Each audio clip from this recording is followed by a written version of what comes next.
And we are back. Episode 24 of Journey to a Million. The offseason previews, they still continue here. Even though the offseason is winding down, we still got you covered. We have the Browns and Buccaneers today, two teams on the slate. And we're both interesting off seasons indeed. So we'll talk all about it here. The full squad is here for Journey to a Million. So myself, Drew Skyberg, Jared Vleski, and then Zack Roush. So how are you both doing today? Doing good. Good. Awesome. So with that, we got to talk about something very important before we get started here. The live show, the Journey to a Million live show that takes place June 3rd, 7 p.m. So that's going to be an exciting thing. That's the 1212 Sports Pub and Grill in Oshkosh. So that's at the Oshkosh Arena. We have all the information posted on our social medias. Jordan Drew _sports crew on the Instagram there, and then Twitter at JD Sports Pod. So you can check it out there, even on our Facebook too, Jordan Drew the Sports Crew. But look, we've talked about it already. Journey Million Live show. It's going to be NFL theme. We'll be talking some Packers. Look, they have excellent food. We talked about this. Jared, sweet potato fries. Come on. Looking good. Zack, yep. Smoked wings. Come on. Of course. So this is going to be, a great event. We have officially announced. I've announced it on our Monday episode. Announce it here. We are giving out free merchandise for the trivia. So it'll be a voucher that you can redeem for the free merchandise is how it works. And it's going to be exciting. The trivia is going to be a lot of fun, right? We're going to have all sorts of things. We have a trivia wheel we're debuting. Look, it's going to be an exciting time. Again, we got to thank the people at the Oshkosh Arena for helping us make this happen. And we're looking forward to it. So with that here, guys, let's get started here right away. We're going to start with the Cleveland Browns. So look, we're going to start, of course, how we always do. We're going to review the past season. So, Jared, I'll start with you. Give us a grade here for the Cleveland Browns. I went really low this year. I gave them a D. There was just so much that went on in their organization, obviously, with Beckham leaving and everything that went down. Just not filling their expectations again. They ended 8-9, I'm pretty sure. Missing the playoffs another year after fans had high hopes for them. But things are looking a lot more promising going forward. I'll give them a little higher. I'll go with the C. I think they obviously had expectations after that playoff run the year before, but obviously their season kind of got derailed by the whole Beckham situation and then also a lot of injuries, especially with Baker, and it's hard to win with a quarterback that's injured. So I'll give them a C.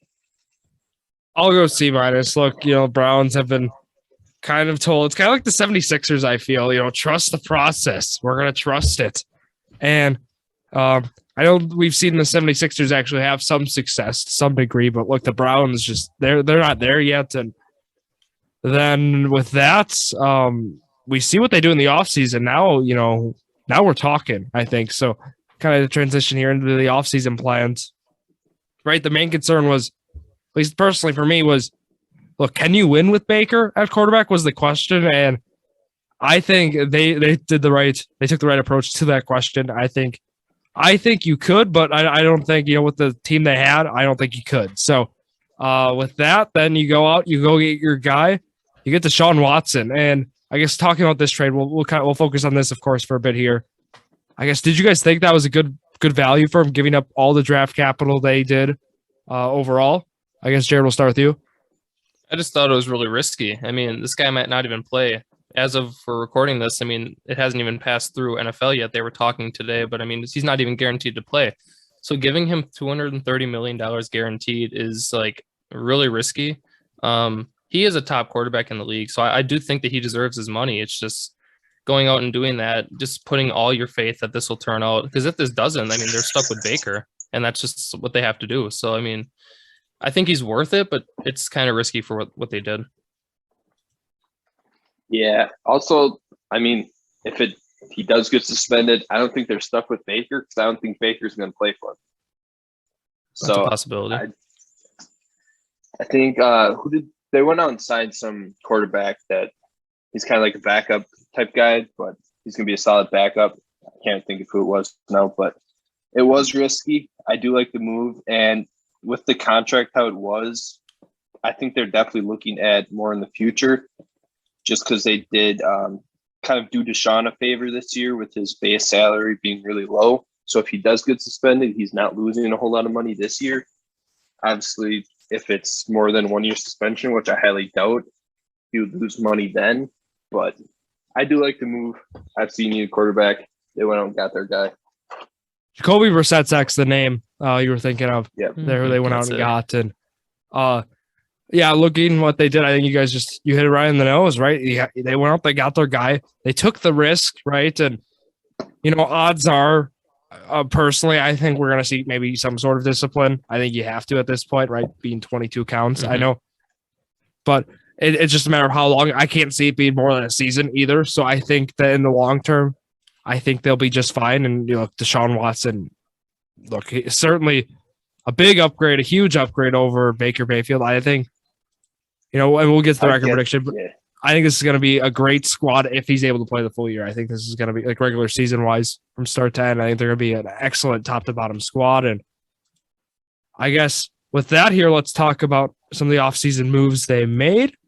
And with that comes the draft selections, of course. So I guess with that, Zack mentioned that, Jacoby Brissett, right? You get out, you sign him. And then also some other moves that they did. I guess the Amari Cooper one we have to talk about as well.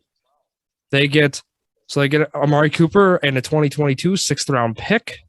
And then in return, they give up a 5th and the 6th in 2022. So I guess overall, look, that Cooper trade, they got a very good deal there. I think for a guy like Amari Cooper, I know contract cap situation, right? That always plays a key, plus age. But, getting Amari Cooper, and because you let go of Landry, right? He's gone. So I think that was a very good move, very underrated move, and some good value there for the Browns. Yeah. There was a lot of teams looking at Amari Cooper over the offseason, looking to trade for him. And when that deal went through, it looked like such an underpay. I mean, they got nothing for Amari Cooper. So the Browns won that trade easily. And like you said, with Landry going out, it's a big addition. But my whole thing was like when Amari Cooper came in, they still did have Mayfield, and I didn't think much of it. Like, okay, this team, it's a little upgrade, but I don't see anything big coming out of it. But then Watson comes in, and I'm like, okay, that's a really good trade. Then it all fit together. So yeah, I think Cooper was a great signing for this team. Yeah, I like the move because obviously the reason he is available is because of his contract and his cap hit. And the Browns had cap space. So if you can get a player of that caliber on a discount just because of his cap hit while you do have the cap space, I think it's well worth it. And I think they're going to see it become worth it this season.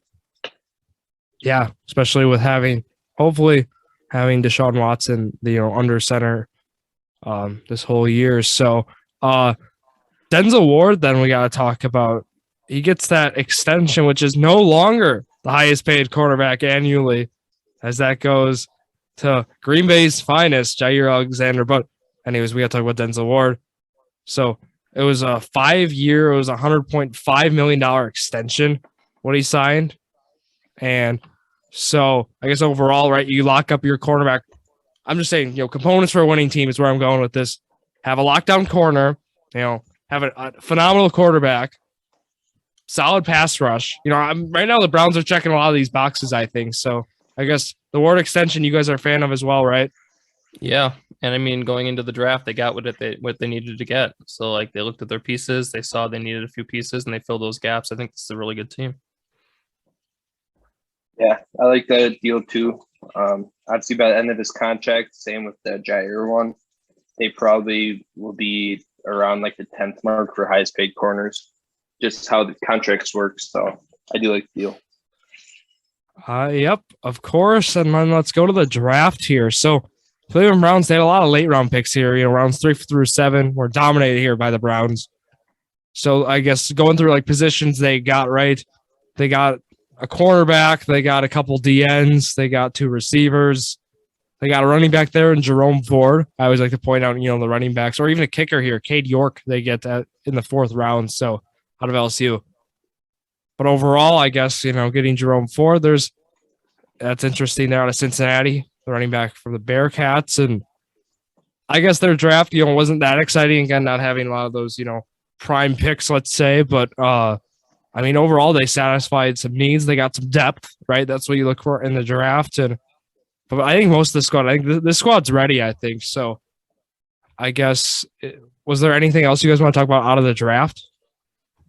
I think this team will need a year under their belt before they're 100% ready. And with the whole Watson thing, see how that plays out, and then I can make my decision about that.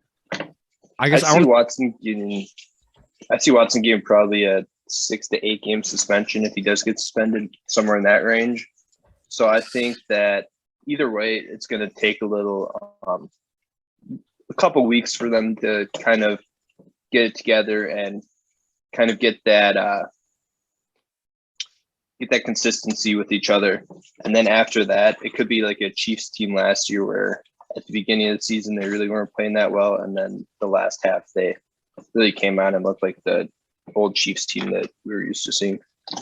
So I want to talk about our fantasy outlook here. Of course, you're stashing Deshaun Watson, regardless of, the suspension. Where are you drafting Deshaun Watson, when you're stashing him? Because, look, he's not going to be a waiver wire pickup here.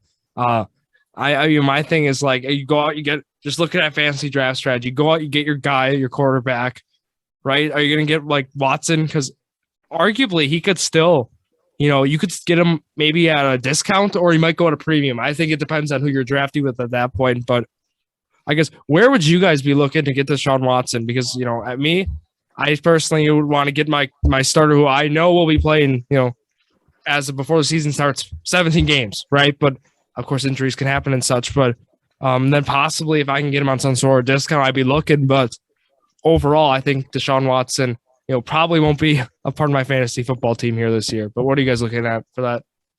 Yeah, me too. I mean, it's just too risky. You need a guy that's going to play all the games except for their bye week. And going in, you see Watson, you're like, there's uncertainty. So like I would take, and like there's only a few quarterbacks that are elite, and then there's like some average ones, but I would even take like, a little above average quarterback at that point, because Watson's just, as we speak right now, his playing is up in the air. But if it comes out obviously before the draft that he'll play the whole year or he'll get suspended, then, we'll know more about that. But I'm going to stay away from him as of now, just because as a fantasy owner, you need to know that your players are actually going to play. Yeah, I think it also kind of depends on like who your other quarterback is. I don't think anyone's going to draft him as their number one corner or quarterback unless news does come out before draft time. But if you do have a quarterback that has a late bye week, say you draft Aaron Rodgers and you have that bye week 13 or whatever it is, you may be willing to draft him a little bit higher, just because if he is suspended, it's probably only going to be the beginning of the season and you'll have him back by that time. Otherwise, I would say he's probably going to be going around like the mid-tier backup quarterback range. So like the quarterback 18, somewhere around there, the mid to late teens. Yeah. At that point, if you have Rodgers, you're not going to want to get Watson anyways, right? Unless you want to trade him at value, why not? Fantasy drafts is just looking at getting guys on value, and then you could even trade him at that point. I think if you got him at that price, but against the price, it's about who you're drafting with at the end of the day. Look, in our leagues, he could go really high. I mean, I've seen things that we have happened in our leagues, podcast leagues. You could see, Deshaun Watson pop off on there. It depends on his ADP, because let's face it, a lot of people will base it off of that. And that's going to influence a lot of picks. So we'll have to see where players are going at certain ADPs. And with that, I mean, we have a few more fantasy outlook things to talk about before we do the record prediction here.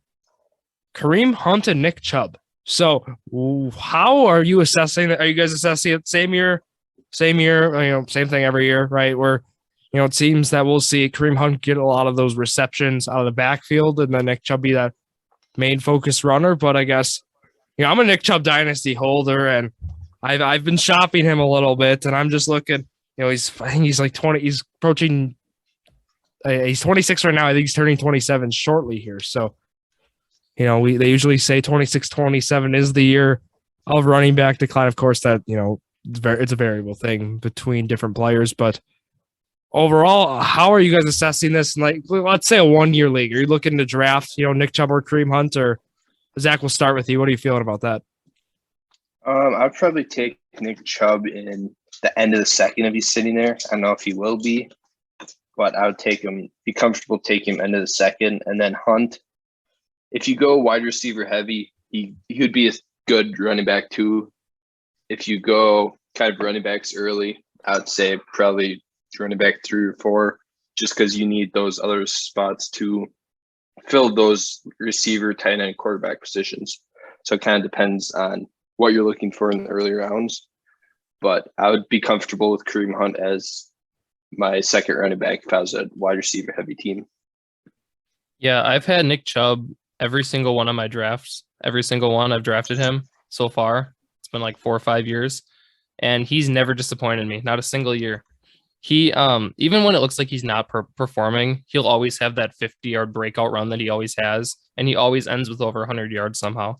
So I do like Nick Chubb. I think he will go pretty early. As for Kareem Hunt, I think like you said, Zach, he's a great running back too. If you go obviously a receiver first, because you're going to need a running back, or you know what I mean. But I don't know. I've never had Hunt, but he always gets some carries as well. So they're both good options, but I like Chubb. Obviously, I've always had him, so he's always reliable for me. Yeah, I just look at it though as Deshaun is probably a better quarterback, so I think they're going to be trying to push that ball down the field more, and maybe we won't have as many like little dump offs or screens or whatever Hunt usually gets his receptions on. So I think there's going to be less receptions for their backs. I don't think they have many receivers though. I mean, they got Cooper and they got some tight ends, but like I think Nick Chubb is also a good dump off guy too. Yeah, I mean that's just my thoughts on what their offense is going to be. Obviously, everyone has different ones, but yeah, we'll see what Kevin Stefanski implements here. But yeah, PPR, of course, is going to influence more of Kareem Hunt's value. I think that's where he gets a lot more value there, at least in past years, right, with Baker Mayfield. But I guess with that, is there any other fantasy, things you want to look at for this Cleveland Browns squad? I mean, Amari Cooper is a good one, but that it all depends, I think. Right now, maybe David Njoku. Oh, him too, as a tight end. David. Yeah. Looking at him. Too. Did he make your tight end? Hooper got released, Jared. Oh, did he get released? Yeah. I didn't see that. For David Njoku, Zack. Looking at, he did not make was he outside? So we're talking Zack posts his tight end rankings. He posts on Tuesday. He posts his positional rankings every Tuesday. You'll see a different position being posted. And Zack, where would he have been in there on your top 10 tight end list, or not top 10? Right outside. He was a close miss. So he was like 11, 12, something like that. He was up there. I don't think he has enough opportunity to see his full potential. Obviously, he's had to compete with Austin Hooper the last few years. So I want to see more opportunity before I put him in the top 10. Hopefully, yeah. I think with Watson, I think him and Cooper certainly will benefit here. So again, I guess it's hard for us to, analyze the whole, for Deshaun Watson situation. It kind of it's hard to say, but like Amari Cooper, when he is Deshaun Watson as his quarterback, I think that's going to be a dynamic duo. I think it'll be lethal. I think that is fantasy points all over it. So, one sleeper player. I'm going to throw out Donovan Peoples-Jones. Sleeper? No, at the end of last year, he was their wide receiver 1. So he's going to be a great player. Yeah. He's going to take another step forward with Watson. I can see that too. There we go. He's going to be that kind of Will Fuller type guy. He's going to stretch the field. Yeah, we'll certainly be taking him on our sleeper over-under line. So make sure to join our sleeper squad and, reach out to us for our link on any of our social medias. So I guess with that here, record prediction time, everyone.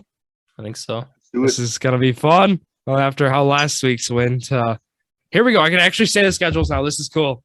We don't have to say, just opponents in a random order. So here we go. At Carolina, hosting New York Jets, hosting the Steelers, going to Atlanta, hosting the Chargers, hosting the Patriots, going to Baltimore, hosting Cincinnati, the bye week, at Miami, at Buffalo, hosting Tampa, at Houston, at Cincinnati, hosting Baltimore, hosting New Orleans, at Washington, at Pittsburgh. So that rounds out the schedule there. 17-game schedule there. We have it all there. And with that, Zach, you are starting. I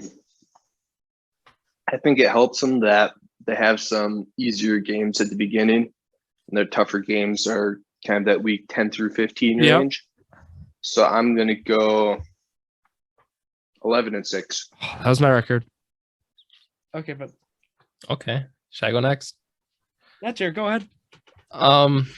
So like I said earlier, I think this is a gelling year. I don't think this team, and with the uncertainty of Watson, I have them going 9-8, better than last year, but they're still going to miss the playoffs. Jared, I think they're going to miss. It depends. If Watson plays all year, maybe I go 10-7, but no, I got 9-8. I had 11-6 as well. So, with that, I guess that kind of wraps up here on the Browns here. I think though that they'll be able to like Zack said, easier games at the start. I had them going 11-6 regardless. I think even with the whole suspension situation, I think those easier games at the start, get those out of the way. Hopefully, it might be Jacoby Brissett, like we said. I still think they can win, a good chunk of those, right? But, they get the harder games. They have, they have Buffalo and Tampa back to back, and then they got like Cincinnati, Baltimore, New Orleans, with that 3-game stretch there. I think they have these tougher stretches where it looks like they all have Deshaun Watson. So certainly makes it look, more appealing to take them there. But I guess anything else here you guys have on the Cleveland Browns? I have them finishing third in the division. So I got Ravens above them, and then Bengals. Cincinnati regression. We've been saying it here. I don't see that happening. Was that an agreement, Zack, with me?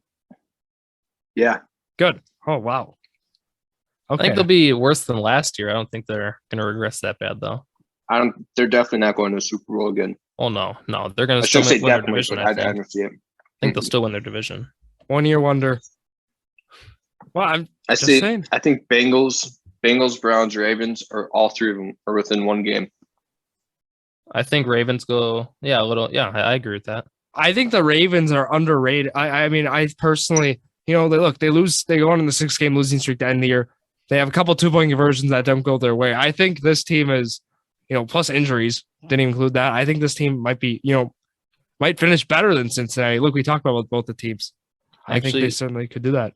Zach, I think Cleveland and Baltimore finish within a game. I think the Bengals go 2 games above them. We'll have to come up with some standing predictions or something. Yeah, for sure. Because that'll be something, check out summer, right? Where we're going to be posting all this wonderful content. We'll include that here. But look, enough of us rambling on here. We're going to go take a break here. And then when we come back, let's talk about the Tampa Bay Buccaneers. I was recently introduced to AG1, and wow, if you're someone like me who hates taking pills and vitamins, wants more energy, and wants a more optimized immune system, let me tell you why this is the perfect supplement for you. So what is this stuff, you may ask? With one delicious scoop of AG1, you're absorbing 75 high-quality vitamins, minerals, whole food source superfoods, probiotics, and adaptogens to help you start your day right. This special blend of ingredients supports your gut health, your nervous system, your immune system, your energy, recovery, focus, and aging. It's all those things. And look, this is the perfect thing to start your morning routine, start your day off right with just one scoop of AG1 with some water. And let's talk about AG1. What makes it so great, you may ask? It contains less than 1 gram of sugar, no GMOs, no nasty chemicals or artificial anything, while still tasting good.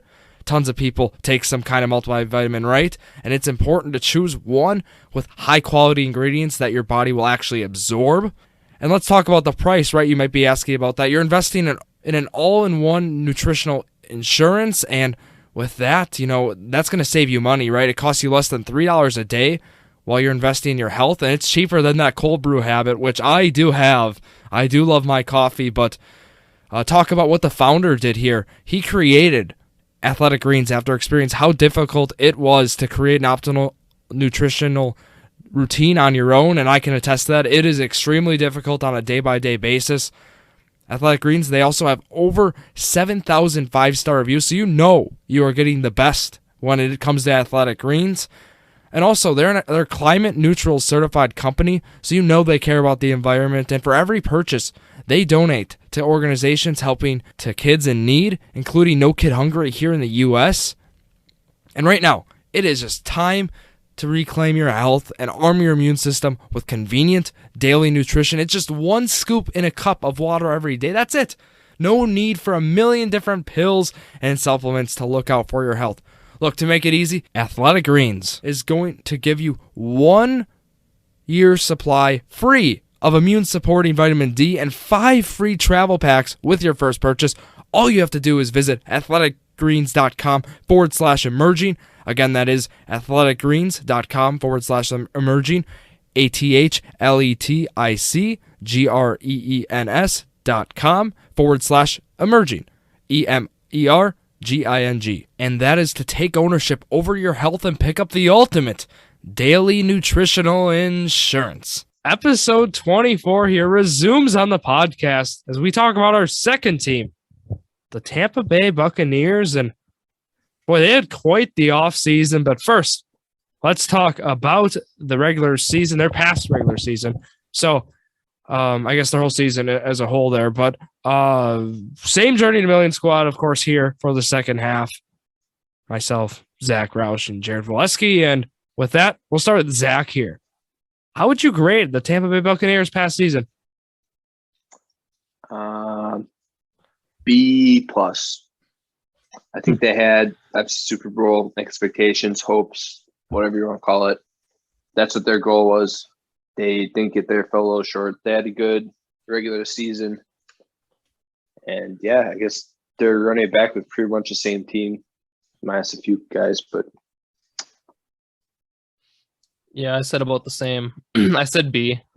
Just because they had high expectations and they just didn't meet them. Because obviously it's hard to meet a Super Bowl, but well, when you got Tom Brady under center, the expectations are going to be there, and not winning, not getting out of divisional is not going to do it. So makes me go at the B. So talk about the offseason. Wow. Well, we see, okay, big news right away. It was an interesting one. Roller coaster, we'll say. Tom Brady retires. Right, big announcement. Oh my gosh, Tampa Bay, they're done. What are they going to do with these guys?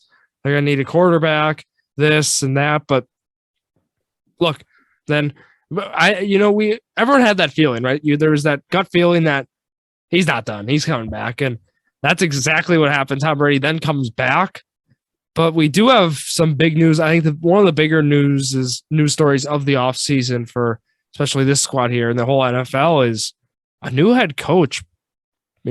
Todd Bowles takes over. Bruce Arians now serving as an office advisor in the front, or some role in the front office. So I guess overall, the coaching change, I think this isn't going to affect, I think, the Buccaneers as much or that much at all even. But I think, having Todd Bowles, a great defensive mind at the head coach, I wonder what this means for defense. Is he still going to have a lot of influence on defense? I'm sure he will. So, I guess overall, looking through this offseason so far, any other moves you guys want? Of course, there are more moves we want to talk about, but any other moves that stood out for you guys? I think the head coaching is an upgrade. I think you already have Tom Brady, so he can pretty much run an offense at this point in his career. He's been doing it for, 23 years or whatever it's going to be. And I think Bruce Arians, while I'm sure, he's a good coach, but I think Todd Bowles just fits this team better because they need more of a defensive-minded coach, in my opinion. And while Arians was more kind of offensive guy, I think it'll improve the defense, and then Tom Brady will be able to do his thing on the offense. Yeah, I agree with that. You got Tom Brady. He can take the whole ship on offense. Just that defensive mind being in charge will be a good balance for this team. So I don't know. I just think maybe Todd Bowles is an improvement, like Zack said. Arians, and he goes to a senior football consultant role was where they named him now. But I think the other big story was Allie Marpet retires. I think that's a big story when you have, a cornerstone piece of the offensive line retiring. Ryan Jensen being able to re-sign him, that was a big move there. Of course, they franchise tag Chris Godwin, and they signed him to that 3-year contract. Right there's a nice move there as well. They signed Logan Ryan, and then looking through it, I guess. Any other offseason moves you guys want to kind of talk about there? They signed Keanu Neal. I guess throw that, and Blaine Gabbert, both good. But from there, I guess, do you guys want to talk more about this draft? Yeah, can we talk about Gronk a little bit? Sure. Yeah. About I thought up until now that he was going to come back, but it's looking like he's actually going to retire, which I thought was kind of surprising. It's not out there yet. He's not fully retired, but it's looking like he might. And I thought that when Tom Brady comes back, you got Gronk there, but maybe Cameron Brate steps up this year. And And if that doesn't happen, I'm pretty sure they drafted a tight end too, Cade Otton, out of Washington. So I don't know. I just wanted to say that was very surprising for me. Yeah, I mean, their biggest losses probably Jordan Whitehead, Alex Kappa, and then Allie Marpet, who they did fill one of the guard positions with Luke Gedke in the draft. But obviously they signed Keanu Neal, like Drew said, too, to replace Whitehead. But yeah, if Gronk doesn't come back, that might be a hole they have. Well, he's a solid tight end. Like, he can get the job done. I think Gronk will come back later in the season if they, like, right before a playoff run, maybe something like that. It's kind of what Brady did. He retired, sat in the stands once, and realized it wasn't for him, and it wasn't his time to retire. And then he came back. So we could see that happen. I wouldn't be opposed to that, I don't think. And again, it's Gronk, right? It was based off social media posts. I think, I think if Brady's there, I think we'll see Gronk come back, personally, in my opinion. But let's talk then about, Zack mentioned at the draft, right? Replenish some, needs there. First, they didn't have any first round picks, right? They had 2 picks round 2, 1 in round 3, 2 in round 4, 1 in round 5, 6, and 7 each, respectively. And yeah, they go out in the first pick in the second round. They got Logan Hall, a defensive end out of Houston, and then Luke Gedeke, the guy out of Alders, and then Central Michigan, of course, as well, at 57th overall. So yeah, he's going to be that guard replacement, as Zack mentioned. Sounds like they plan around him there. They got Rashad White out of Arizona State in that third round, which they got running back there now, Cade Otton, tight end out of Washington. They got a punter, and then they got a defensive back, tight end, and defensive end. Overall, I thought they had a pretty solid draft going all around, grabbing players they did, in fact, need. I was wondering, because there's a guy, Keyshawn Vaughn they had. I wonder now, because now it seems like they got, they have a good chunk of running backs here now, too. So it's going to be an interesting, situation here in the Buccaneer backfield. I think, because especially with, like I mentioned, Keyshawn Vaughn's kind of, surgence that happened near the end of the year. So I wonder how that's going to be looking there, but certainly a guy to look at in the long run. But draft-wise, what did you guys think of the Tampa Bay Buccaneers? Drew's still holding on hope for Keyshawn Vaughn. Well, did they resign? Dynasty value, Zach. Dynasty value. Fournette and Bernard, right? Doesn't matter, Jared. Dynasty value. I think Fournette's going to get a bulk of the carries. Obviously, they signed him for, that's fine. I think it's like 3 or 4 years. So I think he's going to get 3. Nope, he's not staying for all of them. So Keyshawn Vaughn comes in year 3. Yeah, you keep hoping that. But I think if anything, because your White might take some receptions or something from Fournette, but I think Fournette's going to get a bulk of the touches, both in receiving and the running game. So I think Fournette's probably the only one with a whole lot of value in the backfield. But other than that, I guess with the draft, I did like the Logan Hall pick. Their defensive line is kind of aging. Actually, they had Sue, who I think is a free agent. But now you have Joseph Tryon-Smith from last year's draft, and then you have Logan Hall from this year's draft. So 2 young guys joining that older defensive line to kind of add some youth to it. I agree with that. Obviously, JPP on that line, Vita Vea, and then Sue, like you said, who's might not be there next year. So yeah, getting that defensive lineman, that young guy, bring him in. But yeah, I don't know. I like their draft. It was questionable at first because I think they traded their first round pick. They did, up to Jacksonville. Yeah, traded back. That's how that happened. They got Luke, so that was the key point for all of us being from Valders, obviously. This is true, and yeah, and of course, like any other squad did, they went out, they got undrafted free agents as well, of course. But yeah, Zack, I'm going to hold on to that value for Vaughn and, of course, Khalil Herbert as well. Both those guys, stashing, keeping them. Fournette was in your top 10, right, Zach? Yeah, he was 9, I think. Yeah, pretty sure. What's your problem, Zach? You're just wasting your roster spots. Nope, cap. But anyways, to talk about, the record stuff for next year. Are you guys ready? I mean, we have more fantasy outlook to talk about. That's kind of where I was leaning here. Mike Evans, let's just go to it here before we do the schedule. Mike Evans, fantasy outlook, of course, was concerning, at first when we saw Brady retired, but comes back, Mike Evans is always, Jared mentioned in the first half here, Chubb being a consistent option. I know we've seen Mike Evans have some, games where, he'll put up, maybe have that 0-point stinker, but look, usually Mike Evans is a consistent option season long. So that's where I think. Do you guys, we always talk about having two receivers, how it takes away value from the other person, or it obviously helps them. Do you think with Godwin out, it helps Evans? Yes. A little bit maybe, but I think it helps Russell Gage more. He might be a good early season play. Obviously, we saw last year when AB was playing, they had 3 fantasy viable receivers. With Godwin out, having 2 of them with just Russell Gage and Mike Evans, they can have some really good value. Obviously, once Godwin comes back, Gage's value is going to go down quite a bit. But until Godwin does kind of get his full amount of reps, I could see Russell Gage being very good kind of player that you can get later in drafts. For sure. And then depends, like Jared mentioned, Gronk's status too plays a part in these targets, right? It's about getting targets. So, it seems Gronk's been a consistent guy to get a lot of targets, with Brady there, of course, with that connection they have from New England. But is there any other fantasy outlook? I think this defense still, is always going to be an attractive defense, to have on fantasy. I don't think that's going to be changing anytime soon. But any other discussions here about fantasy outlook?